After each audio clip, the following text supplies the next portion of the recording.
Hi అండి. అందరికీ నమస్కారం. Welcome to my channel. ఈ వీడియోలో 30% ఫిట్‌మెంట్‌తో పీఆర్‌సీ అమలు భారీ శుభవార్త అంటూ అప్డేట్ రావడం జరిగింది. సో, దీనికి సంబంధించిన పూర్తి వివరాలు ఈ వీడియోలో తెలుసుకుందాము. వీడియో అయితే ఎక్కడ గాని స్కిప్ చేయకుండా ఎండ్ వరకు చూసేయండి. అప్పుడు ఇన్ఫర్మేషన్ పూర్తిగా అర్థమవుతుంది. అలాగే వీడియో చూస్తున్న ప్రతి ఒక్కరు వీడియోకి లైక్ చేయండి ఫ్రెండ్స్. ఈ వీడియోని తోటి ఉద్యోగ, పెన్షన్ మిత్రులతో అయితే షేర్ చేయండి. కొత్తగా మన ఛానల్ చూస్తున్న వారు ఇంకా ఎవరైనా సబ్స్క్రైబ్ చేసుకోకపోతే వెంటనే మన ఛానల్ అయితే సబ్స్క్రైబ్ చేసుకోండి. సబ్స్క్రైబ్ చేసుకోవడం వల్ల నేను చేసే ప్రతి ఒక్క వీడియో మీ వరకు రీచ్ అవుతుంది. ఇంకా ఆలస్యం చేయకుండా వివరాలకైతే వెళ్ళిపోదాము. ఫ్రెండ్స్ ఇక విషయానికొచ్చినట్లయితే రాష్ట్ర ప్రభుత్వ ఉద్యోగులు మరియు పెన్షనర్లు తమ జీతభత్యాల గురించి చర్చించుకునేటప్పుడు తరచుగా వినిపించే డీఏ ఆహ్, కన్వర్షన్ ఫార్ములా అంటే ఏమిటి? అసలు దీనివల్ల ఉద్యోగుల జేబుపై ఎలాంటి ప్రభావం పడుతుంది? అనే విషయాలను మనం ఇప్పుడు అత్యంత వివరంగా తెలుసుకునే ప్రయత్నం చేద్దాం. సాధారణంగా కేంద్ర ప్రభుత్వ ఉద్యోగులకు కేంద్రం ప్రకటించే కరువు భత్యం డీఏ నేరుగా వారు పొందుతున్నటువంటి శాతంలోనే అందుతుంది. కానీ రాష్ట్ర ప్రభుత్వ ఉద్యోగుల విషయానికొస్తే పరిస్థితి అలా ఉండదు.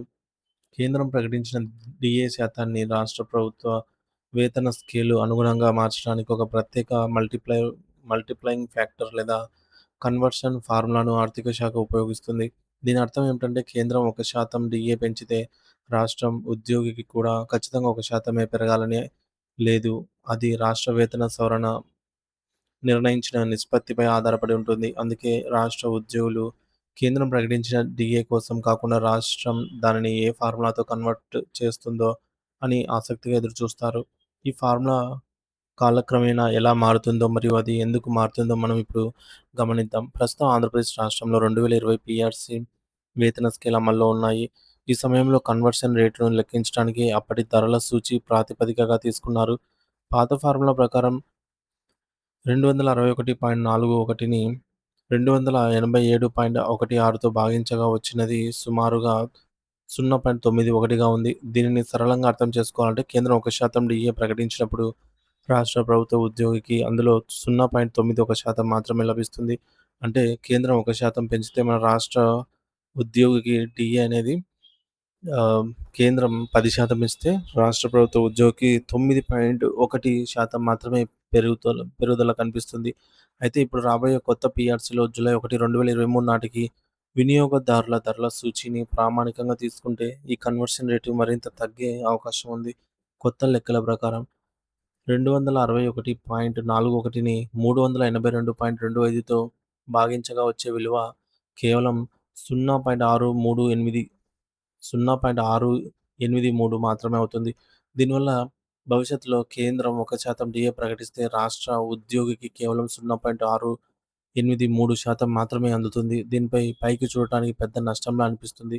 భవిష్యత్తులో ఈ డీఏ వల్ల కలిగే నష్టాన్ని అంచనా వేస్తే అది కొంత ఆందోళన కలిగించేలాగా ఉంటుంది. ఉదాహరణకు జనవరి 1, 2024 నుండి జనవరి 1, 2026 వరకు కేంద్రం మొత్తం 5 విడతల ద్వారా 14% డీఏను పెంచబోతుందని అనుకుందాము. ప్రస్తుతం అమల్లో ఉన్నటువంటి 0.91 ఫార్ములా ప్రకారంగా ఉద్యోగికి 12.74% డీఏ రావాల్సి ఉంటుంది.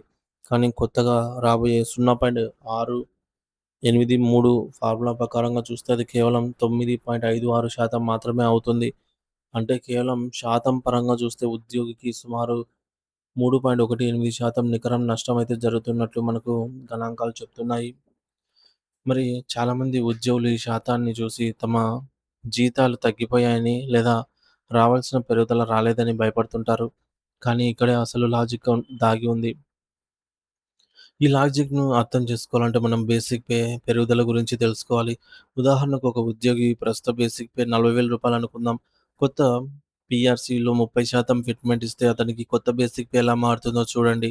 ప్రస్తుతం రూ. 40,000 ఉన్నప్పుడు ఇప్పటివరకు విలీనం చేయాల్సిన డీఏ 33.67% అనగా సుమారుగా రూ. 13,468 మరియు ప్రభుత్వం ఇచ్చే 30% ఫిట్‌మెంట్ రూ. 12,000 కలిపితే ఆ ఉద్యోగి కొత్త బేసిక్ పే సుమారుగా రూ. 65,468 అవుతుంది.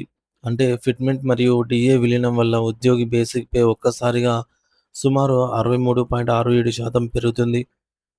బేసిక్ పే ఇంత భారీగా పెరిగినప్పుడు దానిపై లెక్కించే డీఏ శాతం తక్కువగా ఉన్నా వచ్చే నగదు మొత్తం మాత్రం పెరుగుతుంది. మరి ఇప్పుడు దీనిని మనం అంకెల రూపంలో పోల్చి చూద్దాం. ఇప్పుడు మీకు పూర్తి స్పష్టత అయితే వస్తుంది. పాత పీఆర్‌సీలో బేసిక్ పే 40,000గా ఉన్నప్పుడు కేంద్రం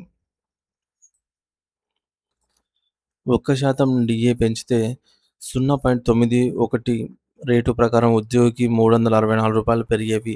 అదే కొత్త పీఆర్సీలో బేసిక్ పే 65,468కు పెరిగిన తర్వాత కన్వర్షన్ రేటు 0.683కు తగ్గినప్పటికీ అదే 1% కేంద్రం డీఏ పెరుగుదలకు ఉద్యోగికి ఏకంగా రూ. 447 లభిస్తాయి. ఫలితంగా కన్వర్షన్ రేటు 0.91% నుంచి 0.683కు పడిపోయిన బేసిక్ పే అనేది పెరగడం వల్ల ప్రతి ఉద్యోగికి ప్రతి ఒక్క శాతానికి డీఏ పెరుగుదల అదనంగా రూ. 83 నికరంగా లాభం అయితే కలుగుతుంది. పెరిగిన శాతం తగ్గినా శాతం తగ్గినా, పర్సెంటేజ్ తగ్గినా వచ్చే రూపాయి విలువ పెరుగుతుంది. ఇదే డీఏ కన్వర్షన్ ఫార్ములాలోని మర్మం. కేవలం డీఏ మాత్రమే కాదు, 30% ఫిట్మెంట్ వల్ల ఇతర ఆర్థిక ప్రయోజనాలు కూడా భారీగా మారతాయి. మొదటిది ఇంటి అద్దె భత్యము హెచ్ఆర్ఏ. హెచ్ఆర్ఏ శాతం ఉదాహరణకు 16% అనుకుంటే హెచ్ఆర్ఏ మారకపోయినా పెరిగిన కొత్త బేసిక్ పే 65,468 మీద ఈ యొక్క 16% లెక్కించడం వల్ల నెలవారీ హెచ్ఆర్ఏ మొత్తం భారీగా పెరుగుతుంది. అలాగే రిటైర్మెంట్‌కు దగ్గరగా ఉన్న ఉద్యోగులకు ఇది ఒక వరంలా మారుతుంది. బేసిక్ పే పెరగడం వల్ల వారి పెన్షన్ మొత్తం, కమ్యుటేషన్ మరియు గ్రాట్యుటీ వంటి పదవీ విరమణ ప్రయోజనాలు గణనీయంగా పెరుగుతాయి. అంతేకాకుండా బ్యాంకు నుండి పర్సనల్ లోన్ లేదా హోమ్ లోన్ తీసుకోవాలనుకునే వారికి వారి కొత్త బేసిక్ పే ఆధారంగా లోన్ అర్హత కూడా పెరుగుతుంది. తద్వారా వారు ఎక్కువ రుణం పొందే అవకాశం ఉంటుంది. చివరగా మనం గమనించాల్సిన విషయం ఏమిటంటే డీఏ కన్వర్షన్ రేటు తగ్గడం అనేది కేవలం ఒక సాంకేతిక ప్రక్రియ మాత్రమే. కానీ ఉద్యోగులు వాస్తవంగా ఆర్థిక లబ్ధి పొందాలంటే ప్రభుత్వం కనీసం 30% లేదా అంతకంటే ఎక్కువ ఫిట్మెంట్ ఇవ్వడం అత్యంత కీలకం. ఒకవేళ ప్రభుత్వం ఫిట్మెంట్ శాతాన్ని బాగా తగ్గించి 20% లోపు గనుక ఇస్తే మరియు అదే సమయంలో డీఏ కన్వర్షన్ రేట్‌ను కూడా తగ్గిస్తే అప్పుడు ఉద్యోగుల వేతన వృద్ధిపై అది ప్రతికూల ప్రభావం చూపే అవకాశం ఉంది. అప్పుడు పెరిగే బేసిక్ పే కంటే తగ్గే డీఏ ప్రభావమే ఎక్కువగా ఉంటుంది. అందుకే ప్రస్తుతం అన్ని ఉద్యోగ సంఘాలు కనీసం 30% ఫిట్మెంట్ కావాలని రాష్ట్ర ప్రభుత్వంపై ఒత్తిడి తెస్తున్నాయి మరియు బలంగా డిమాండ్ చేస్తూ ఉన్నాయి. ఈ ఫిట్మెంట్ గనుక ఆశించిన స్థాయిలో వస్తే కన్వర్షన్ ఫార్ములా మారినా ఉద్యోగులకు ఎటువంటి నష్టం అయితే ఉండదు. సగటున లాభమే చేకూరుతుంది అనైతే చెప్పవచ్చు. సో, ఇది ఫ్రెండ్స్ ఇప్పటివరకు నా తాజా సమాచారము. వీడియో నచ్చినట్టయితే లైక్ చేయండి, షేర్ చేయండి. అలాగే ఉద్యోగ పెన్షన్‌కి సంబంధించి తాజా సమాచారం కోసం మన ఛానెల్ అయితే సబ్స్క్రైబ్ చేసుకోండి. సో, ఈ వీడియోపై మీ అభిప్రాయాన్ని కామెంట్ ద్వారా తెలియజేయండి. Thank you for watching this video.